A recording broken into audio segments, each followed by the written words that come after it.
সময়ের সাথে সাথে সব কিছু যেমন বদলে যায়, যে আজকে আমার মেয়ে দেখতে দেখতে বেশ বড়ই হয়ে গেল। সত্যি কথা বলতে, মেয়ে চোখের সামনে আস্তে আস্তে বড় হয়ে গেল, একটু একটু কাজও শিখে যাচ্ছে। আজকাল নিজের টিফিনটা নিজেই বানিয়ে নিচ্ছে।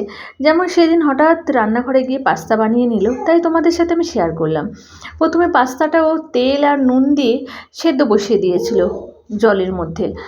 এদিকে পাস্তা সেদ্ধ হচ্ছে, আর ওইদিকেও একদিকে একটু রসুন কয়েক কোয়া আর একটু টমেটো পেস্ট করে নিয়েছিল। পাস্তাটা সেদ্ধ হয়ে যাওয়ার পরে জল ঝরে নিয়েছিল, আর কড়াই গরম তেল দিয়ে সামান্য আদা কুচনো দিয়ে দিয়েছিল, আর তার সাথে দিয়ে দিয়েছিল কুচনো পেঁয়াজ, কুচনো গাজর, কুচনো ক্যাপসিকাম দিয়ে নুন দিয়ে ভালো করে ভেজে নিয়েছিল। আমরা মায়েরা সত্যি কথা বলতে ছেলে মেয়েদের রান্নাঘরে হঠাৎ করে যেতে দিই না, কিন্তু সময়ের সাথে সাথে নিজেরাই বড় হয়ে যায় কবে বোঝা যায় না।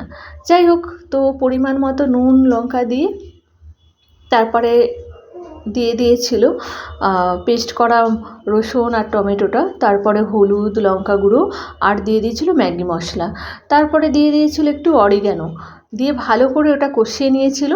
তারপরে দিয়ে দিয়েছিল পাস্তাটা দিয়ে ভালো করে নাড়াচাড়া করে নিয়ে দেখো রঙটা খুব সুন্দর হয়েছে, আর খেতেও কিন্তু সত্যিই খুব অসাধারণ হয়েছিল। একটু ঝাল ঝাল হয়েছিল ঠিকই, কিন্তু খেতে ভালো লেগেছিল।